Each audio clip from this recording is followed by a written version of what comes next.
You are listening to MCC Votes and Seats, the podcast series of the Center for Political Science of Mathias Corvinus Collegium. We provide election insights with experts and politicians. Welcome, everyone. This is the new episode of the Votes and Seats podcast series of the Center for Political Science of Mathias Corvinus Collegium. My name is Szabolcs Janik, Senior Researcher of the Center. Portugal has been through some severe political turbulence and government instability in the past years. Most recently, a snap legislative election was held 11 days ago on the 18th of May. What is going on in Portugal domestic politics? What led to an early election this time? Who were the main actors? What were the key campaign topics? How important did Portuguese citizens consider this election? Who are the winners? Who are the losers? And when will Portugal have a new government? I will discuss these and similarly exciting questions with two genuine academics. And I have the pleasure to welcome Susana Curuado, who is a postdoctoral fellow at the Anti-Corruption Research Center of the Dublin City University and also an affiliated fellow at the Institute for Social Sciences at the University of London. Hi, thank you for the invitation. Thank you, Susana. And I also have the honor to welcome on board Alexandre de Souza Carvalho, who is a researcher at the Center for Social Studies of the University of Coimbra. Thank you again for inviting me. Thank you for accepting our invitation, dear colleagues. And I already referred to in my introductory thoughts. This has been a very turbulent times, very turbulent period in Portuguese politics, because the country has witnessed 3 legislative elections in the past 3 years, which let's say, or we can say, hardly makes it a textbook case of government stability in future political science literature. Could you please tell us in a nutshell what led to this specific snap election well ahead of the scheduled one for 2028? So this specific election took place because there was this integrity scandal involving the prime minister. He had a consultancy firm before he was a prime minister, but the consultancy was still operational, and it was still under his family. It was actually now owned at the time owned by his wife, and this created a lot of conflict of interest. And then there was the political dynamic. There were votes of confidence that the government was not able to pass. Yeah, if I can add a few elements, the prime minister was under investigation, but it was not just a matter of the conflict of interest. It was a matter of a legal dispute between the prime minister and the ethics committee. So the prime minister did not want to, disclose that company, because he argued that the company was in his wife's ownership. But the company was formed by him, it was operational, and it can be very easily argued that this is in fact his company, and most of the contracts that were done was mostly through his own contacts and networks, but he didn't want to disclose it because he himself considered to be his wife's company. The problem is, because they are married and they have, I'm not sure how you call this in English, but when there's a legal status in Portugal that if you can, things like companies or properties that you gain or acquire or build from scratch after you get married can be the property of both. So even though the wife was was the owner of the company, it presented a conflict of interest because the property was in all legal terms also his. Not only aside this, the prime minister tried to give some explanations on what this company was, what type of work it did, but he generally refused to reply to the most pressing questions. Specifically, what type of clients did that company have, what type of work it was doing, and if that those contracts or those consultancies were in fact or not a conflict of interest. So in that scenario where the prime minister refuses to disclose information that the opposition is trying to gain access to verify, to in some form try to be a watchdog of the government, it's their job as the opposition. Those answers from the prime minister never came. So most of the political parties in parliament, not all, but most of them, thought that the answers were not sufficient. Yes, so this was the direct cause or trigger of this year's snap election. Can it be somehow connected to these developments? Can somehow be connected to last year's snap election, and the resulting political situation has something to do maybe with what happened 2 months ago and 10 days ago? It is, but I think we have to have a little bit of a broader context. So since the end of the what do you call geringonça, or maybe a contraption, so the government from 2015 and 2019, which was a socialist party-led government with the support for the first time to the political parties on its left, so the left bloc and the Communist Party and the Green Party. So since 2019, we had no governmental stability, with one exception in 2022. The two center parties, which have governed Portugal since the post-revolution period, so maybe think from 1980 onwards, so the last 45 years, those two center parties, which have been generally governments in Portugal, have been incapable of securing a parliamentary majority throughout elections, at least since 2005. I think that was the last parliamentary majority of one single center party. So what we are witnessing now, or the last decade, is a change in the parliament from the 4 or 5 parties that used to be in parliament for the first, 40 years or 4 decades in Portugal. And in the last decade, we are now, I think this election, we have 9 or 10 parties in parliament. So new parties have been formed. They are gaining seats in parliament, which not only have hindered the ability of the center parties to gain absolute majorities by themselves, but also those center parties have also been reluctant to secure that majority in parliament by negotiating, maybe because it's not been part of their work culture in the last 5 decades. Thank you very much. Now, I think everyone must have now a better understanding of the background developments that led to this new situation, and or maybe going on this path a bit forward. The Portugal domestic politics has been dominated by a traditional fight between 2 large parties, the Social Democratic Party and the Socialist Party. The previous being a right-wing, a centrist right-wing formation, while the Socialist Party is a more classical Social Democrat Party, just to increase the confusion around names and ideological background. But what other parties competed in this election, and what were their chances? You mentioned, Alexandre, that there are some other smaller players, and it will be a rather fragmented assembly also this time as a result of this election. And more generally speaking, what was the political landscape in the run-up to this election? Susanna, what do you think? Who were the well, I think that the current landscape is not absolutely new. I think what changed, I think it was in 2015.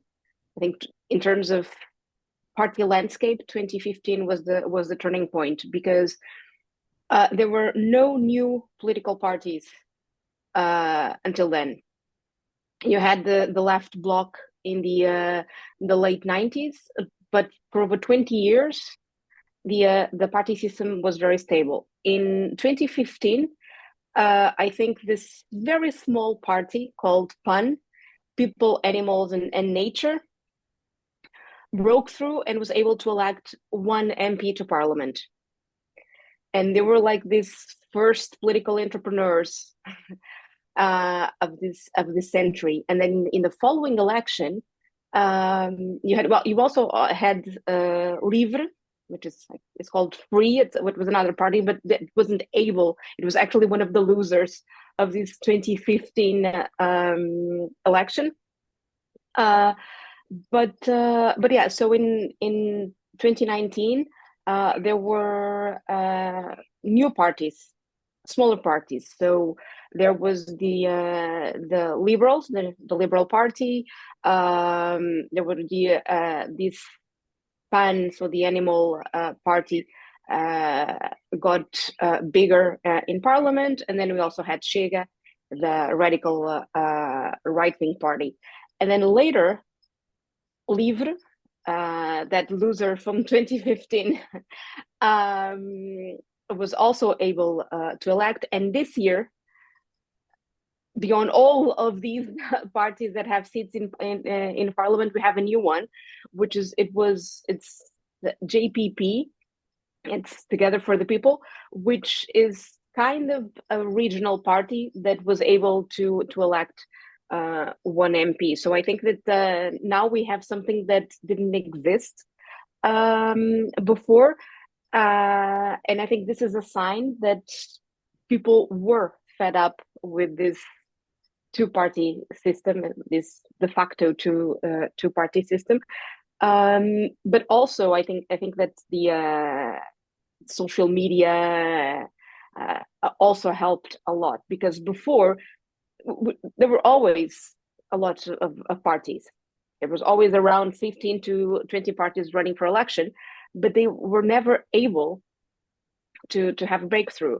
And the established parties worked as a sort of cartel, and the law still has a lot of barriers to new parties. So I think what happened was social media and the end of this, especially TV and legacy media that created this, that were the intermediaries between the political parties. And so when these smaller parties can have a direct connection to voters, then they're able to actually have some significance. So I think so this year it didn't change that, it only increased, but I think it increased mostly because all the other parties remain, and then we have Chega, which is definitely the most successful of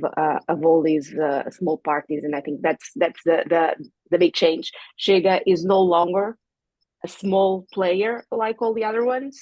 It really grew from being a one MP party in 2019 to becoming the second largest party in parliament, for sure. Yes, Yeah, and sorry, but just one remark, and that it has an institutional explanation also, that such a high level of fragmentation is possible. There is no official threshold for the parties to make it into the assembly, because only an implicit one caused by the electoral system, the PR electoral system. There is an effective threshold that needs to be reached in order to get a mandate in the assembly, but not an official percentage one, as far as I know. Yeah, but still, like the way it's created because of the electoral circles, it really makes it a de facto threshold, and it's quite difficult for smaller parties to be elected in circles more to the countryside. Just to add to that, I think 2019 is not just the time we had Livre and Chega, because the election of Chega is pretty much unlike, I think, anything else we've witnessed. So we have seen political parties, smaller political parties, sometimes entering the parliament, sometimes growing. We had like a very big political party in the 80s connected to a presidential candidate, but it was generally short-lived. What we are witnessing now with Chega is not just a small party. As Susanna was saying, Chega elected 1 in 2019, then elected 12 in 2022, then elected 50 last year, and today or this year, elected at least 58, and they'll probably reach 59, 60, maybe 61. 61, I think. Yeah. It's going to be 61. Yeah. So this is unlike anything else we've seen before. So we are maybe witnessing also not just the fragmentation of the political party system, but also having not just a 2 political party system, maybe a 3 political party system or a tripartite political system. Turning to the campaign, what this campaign was like in this year's election, we heard very familiar expressions, magic words from the party's campaigns, like corruption, immigration, the state of the Portuguese economy, housing challenges, problems, just to mention a few, which anyway we could come across anywhere in today's elections in Europe.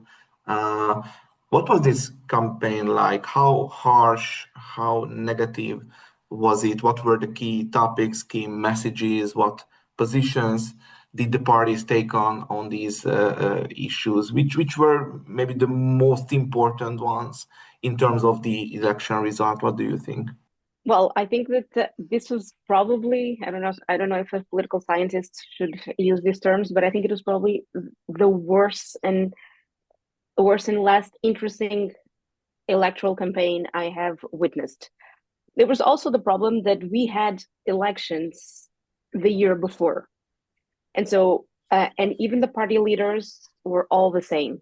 So there wasn't a lot to discuss. There was no new things so the electoral manifestos were a bit the same. So, the voters had done their choice a year before. So I think that people could only talk about the integrity scandal, and I think that was the major topic, because that's what led to the elections. And some people wanted to discuss it, but some people were like, "Oh, this is dirty politics, and we're only feeding the populists." And I think this is also a topic that has been in the political debate in Portugal for the past years. Is we're not discussing policy, we're discussing politics and alliances and stuff, but we're also discussing everything around the populists. Well, if you do this, you will feed the populist discourse, or if you don't do this, so whatever you do, it's all about making the populists grow. And this is not a way of doing politics and of giving voters policy solutions. But this was the main topics of the campaign. It was a lot about strategy, alliances, and also this left and right divide, which it seems that it makes sense in Portugal these days, but at the same time it's so dated that is it's a bit strange. And the integrity scandal was talked, but actually I think that corruption was not such a big topic. And specifically, I don't think that the radical right party touched upon it as much as they could have. The reason we didn't talk about corruption as much, I think it's twofold. First, it's because the actual government won the elections. So the government played this election as a blame game. So it was not interested in talking about corruption. It was interested in playing the card of we are the victims. We didn't have to go to elections. As you said before, we had elections last year. We pretty much have all the same leaderships in the political parties. I'm not sure if Pedro Nuno Santos was already there. I'm not. He was. Okay, so we had the same leaderships in all political parties. So the government portrayed this as the blame game, as the responsibility for these elections was not amongst us, it was the opposition. Chega didn't talk about as much as corruption because it doesn't have to. Because I have maybe 40 feet from my home a billboard of Chega saying 40 years of these two political parties in government equals 40 years of corruption. The anti-corruption discourse of Chega, it's all well established. They don't need to talk about it because it's a trademark image of the party. So they focus more on what is the trending topics of today's, and it's mostly immigration. And we have seen actually in the last year how the Social Democrat government started to adopt a discursive line more aligned with Chega. Even the Socialist Party with President Sánchez kind of changed somewhat their position on immigration. So there are a few premises in that debate that Chega managed to pull off. So he brought not only the Social Democrats, but a bit of the socialists also into their field in narrative terms. I think the left has been doubling down on two mistakes on this, because they generally present themselves in two ways. One is a vote against the radical right. And on the other hand, they present themselves as the benefactors of the geringonça, of the contraption government that we had from 2015 to 2019, and what that represented to quality of life of people, from salaries, pensions, and so on.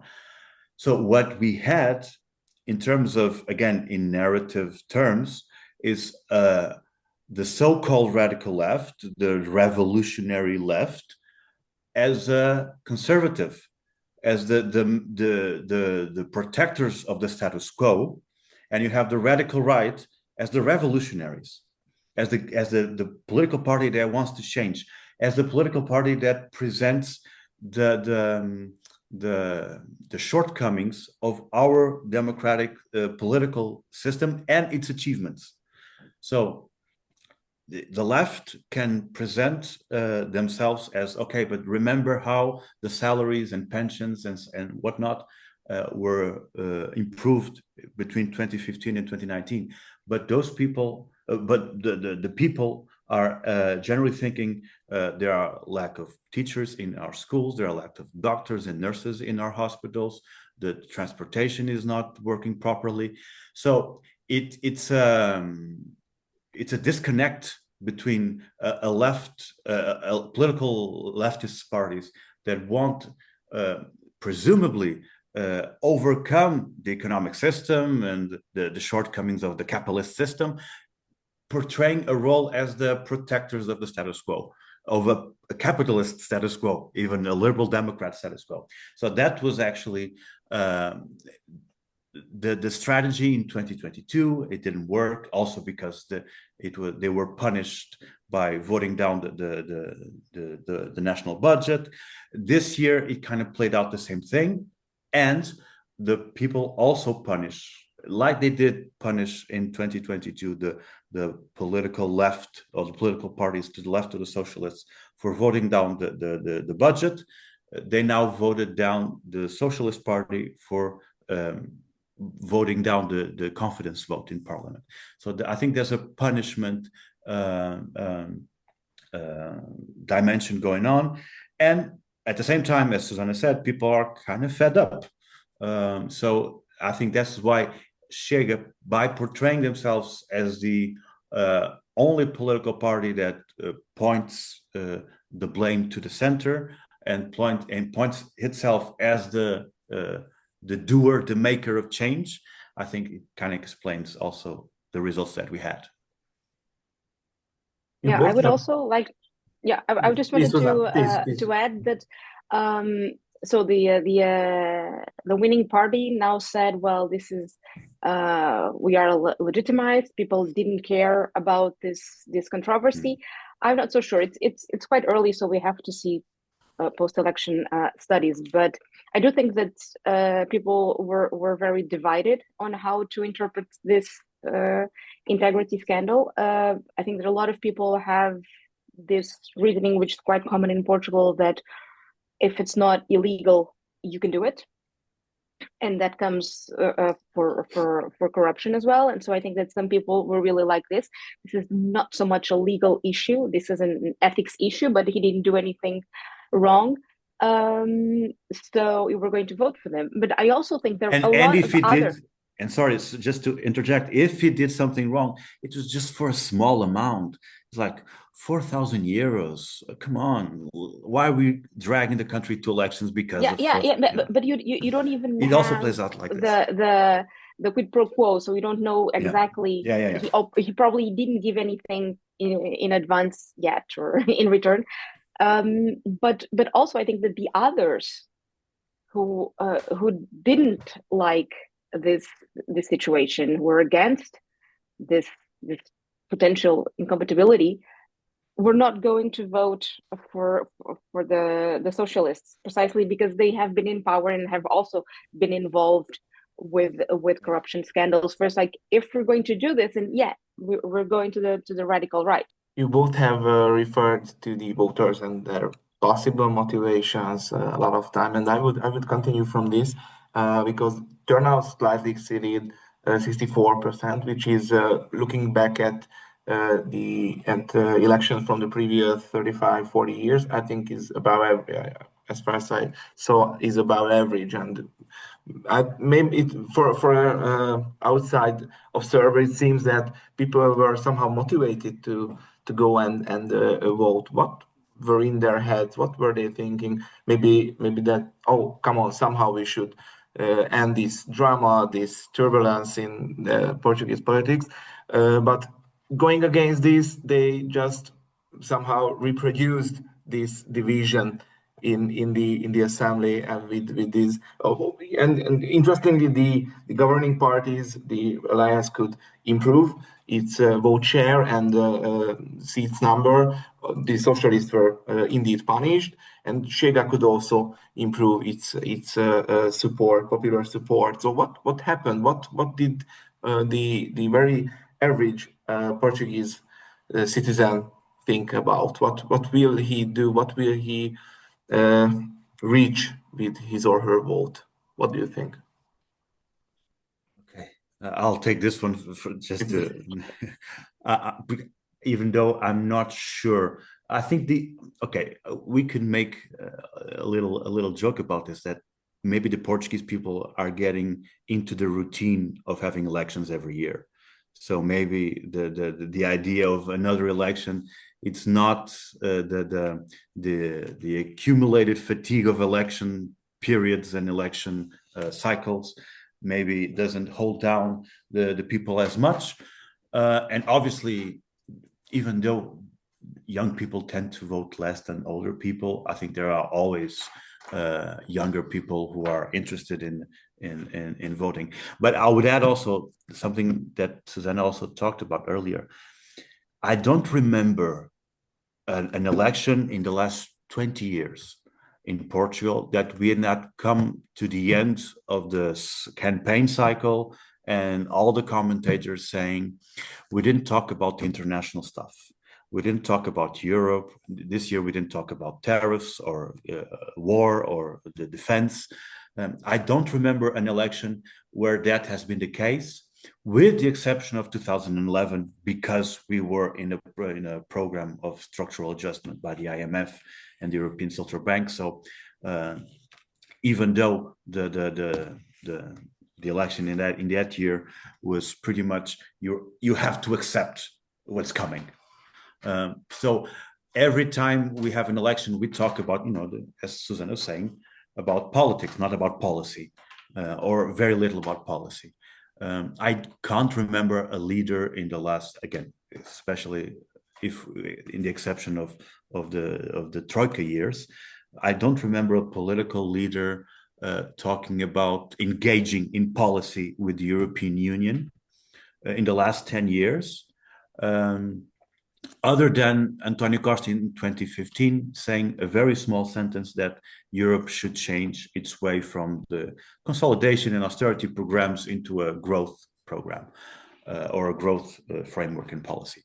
But that was the only sentence. So we are witnessing in Portugal, in terms of the average voter, I think in many cases the same situations that we throughout Europe are watching. So this idea of housing becoming very expensive, obviously the effects of the pandemic and the war in Ukraine. I think Lisbon might be one of the most expensive cities to live in, also because the country, especially Lisbon, but throughout the country, depends much on the tourism industry. So there's also a sense that the job market in Portugal is not aligned with the, let's say, human potential that the country has. So, and this is something I actually have been talking about for the last 15 years.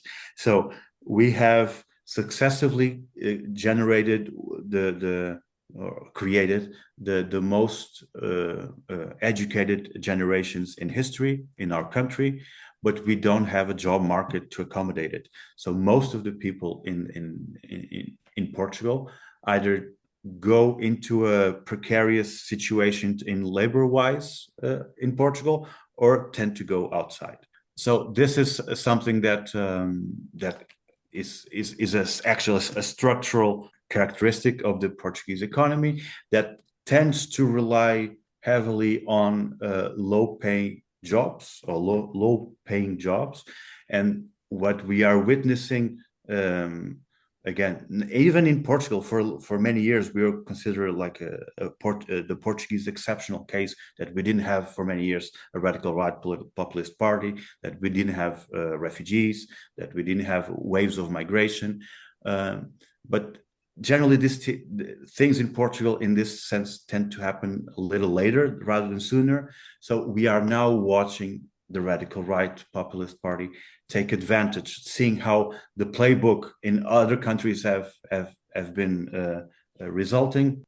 Yeah, I agree, and I would also add that Chega was able to attract a lot of abstentionists, people that simply didn't vote because they didn't identify with any of the options.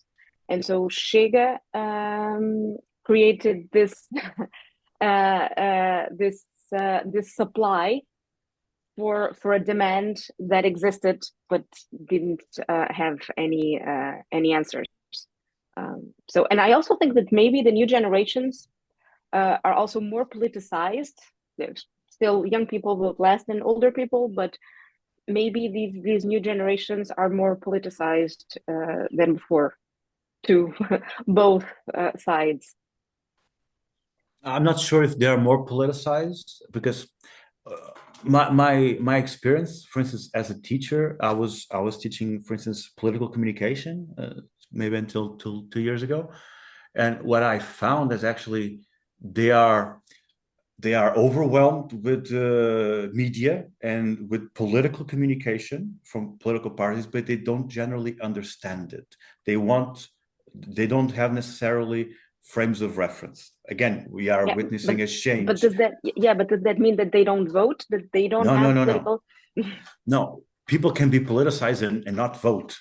And the other way around as well. Exactly. In the sense that I think that they know that they might not have the big framework, they might not have the references. It doesn't mean that they don't have political opinions and they don't go to the polls. That I agree.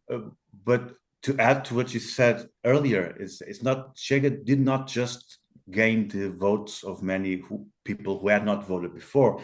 They are gaining the votes in districts that were traditionally left-leaning. So traditionally socialists or even communists voters have changed to the radical right.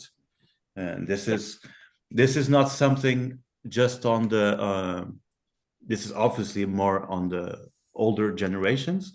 I think younger generations, I'm not sure if we have the data to assess in Portugal, but I would maybe sense that our country is not that different from what we've seen, for instance, in the last German elections, where there's a lot of young people turning to the right, especially radical right, but it's mostly the men and generally women, younger women from maybe 18 to 34 are actually more left-leaning. So this is actually a product of what we have been witnessing, like the culture wars in social media in the last 10 years.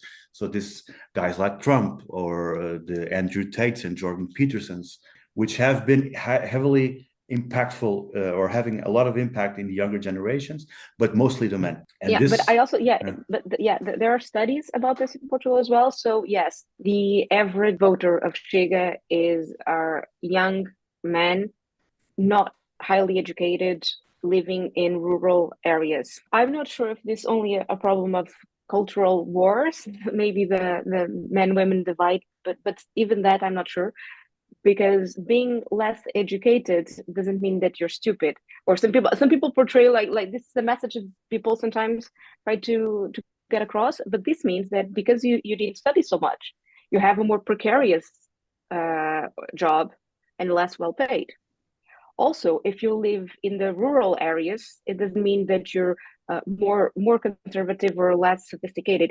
It means that, and there are also studies in Spain, in Italy that confirm this, in rural areas in Portugal is where the state retreated the most. You have less access to education, less access to health services. During the financial crisis and the Troika, you had a lot of public services closing down in those areas. Yeah.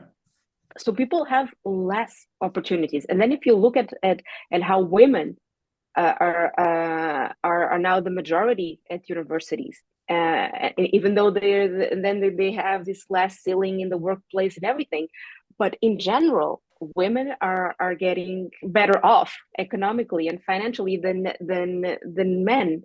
I love listening to you because you have very, very good arguments, and I think these fit well together if you think about what you said about this popular attitude or voter level of this whole election story.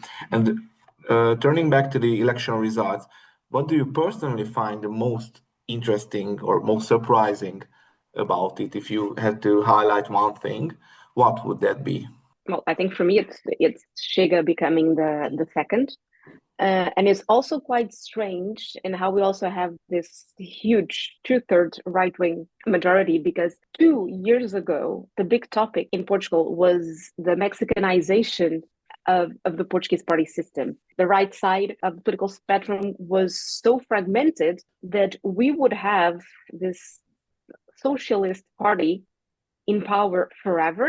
And then they would eventually need to negotiate, sometimes on the left, sometimes on the right, but they will be in power forever. And suddenly we see this complete change, and we might see the socialists almost disappearing. Also, I think that migration, we have to see how migration goes, but I think that one of the things is that no one has a good solution, not even Chega. Chega screams a lot against migrants, especially against South Asian immigrants. But there's no solution to this issue. Okay. I'm not sure if interesting is the right word, but what I felt from this results is that the Portuguese people did not understand what happened in 2022. And this sounds very arrogant of me to say, but I think, okay, I'll try to explain it first. What the actual government did in 2024 or 2025 is playing the same process, the same victim blame that the socialists did with the national budget that I talked earlier. So the main political parties incapable of forming a parliamentary majority have, in my opinion, engineered a solution so we could go to snap elections before the vote on the national budget in 2022, the president of the republic said if the national budget would be voted down or rejected, he would call for snap elections. This is, in my view, it was not necessary. Voting down a national budget does not automatically mean in the process that we have to go to national elections to dissolve the assembly. As Susanna was saying, in 2022, we were talking of the idea of the perpetual leftist government in Portugal. The Social Democrats learned that game and applied it to this election, saying that it was not because I would say that the socialist government in 2022 thought we don't need to negotiate with the left party to gain a majority in parliament because we know the president will dissolve and we will have a new election. And our program will be re-legitimized. And the same thing the Social Democrats did. This is maybe an ethics issue, but if we are voted again into power, it doesn't become an issue again. So the right learn the process, or maybe I can call it the trick that the socialists did, and we have not. The people have not, because we are punishing some political parties because of it. And in my view, we are punishing the wrong political parties. We should have punished those that were in power at the time. Also, constitutional amendments every time needed both center parties. Now we don't need. We are in a scenario where hypothetically the Socialist Party can be left out of that conversation, even though the Social Democrats said that they wouldn't. The other thing is not only this is the best result of the right, the worst result on the political left. The best result, for instance, on the political spectrum of parties to the left of the socialists, we had maybe the Communist Party, the Greens, and the Left Bloc, and maybe Livre getting to 40 something MPs in 2019, or 40 in 2015. We now have Chega by itself completely obliterating that record. And this is, some people are talking about if this actually represents the death of the political left, or the political parties to the left of the socialists and to Livre, because Livre, it was actually one of the only parties that gained an electoral victory. Certainly the only one on the left, but it was a small victory. And my final question would be, which is also a logical continuation of your answers to the last one.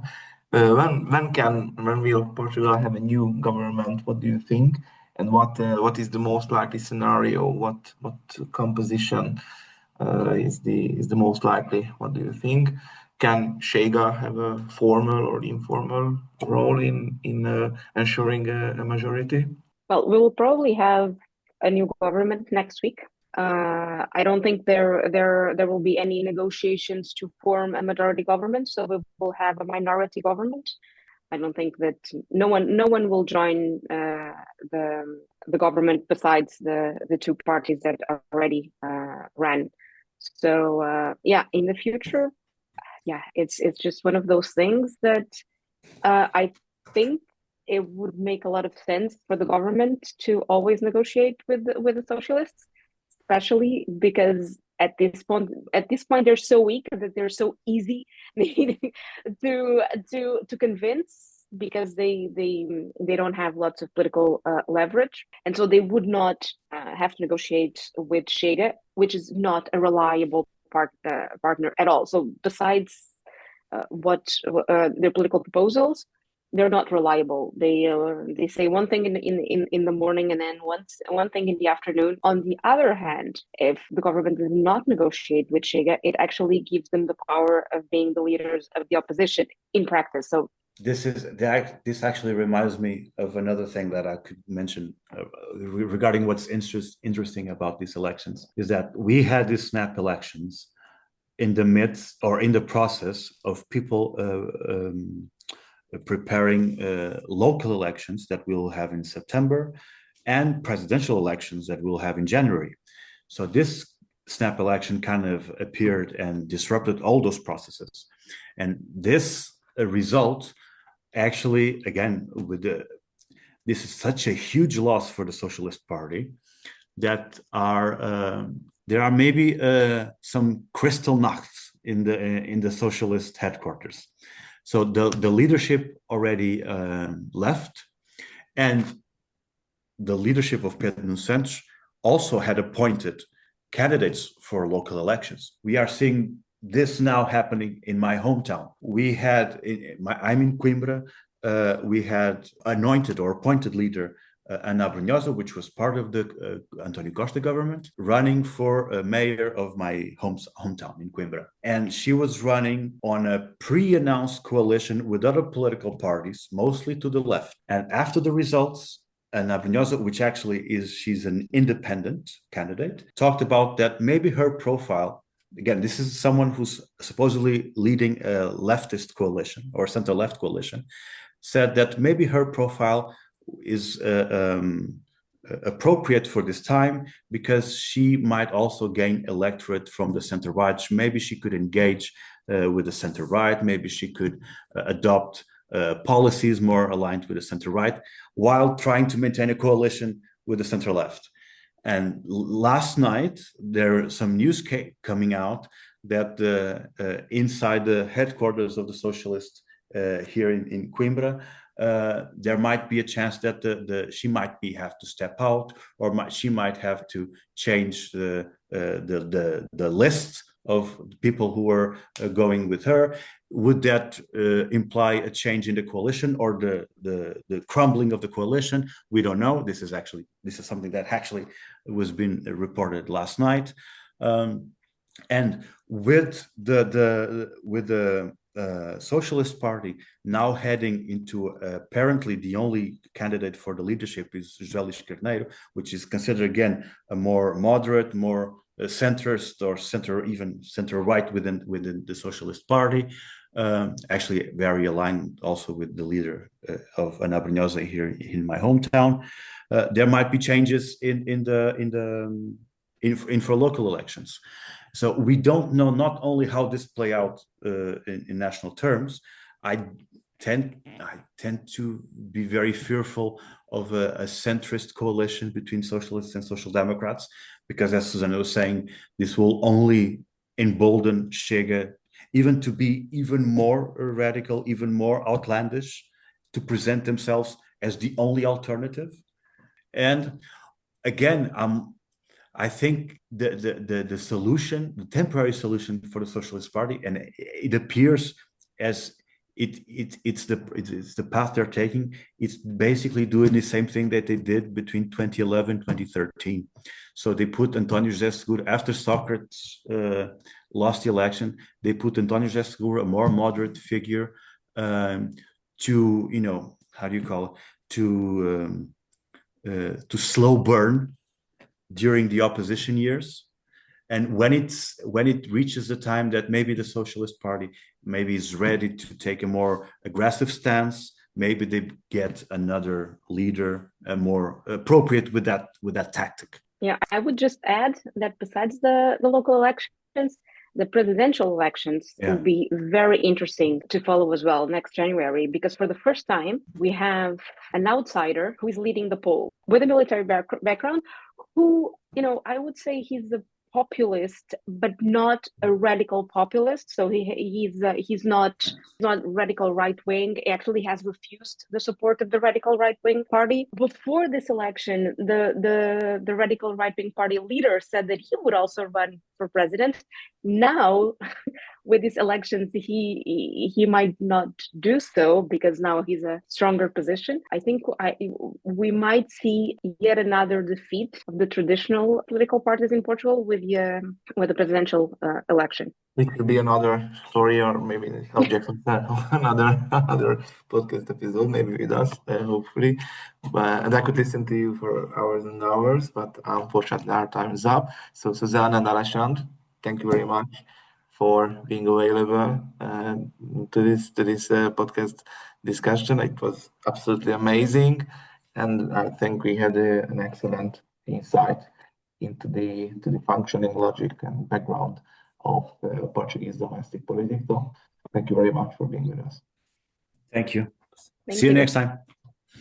And Yep. dear listeners, thank you for following our latest Votes and Seats podcast discussion. Please subscribe to our YouTube channel and stay tuned for the upcoming episodes. Goodbye, everyone.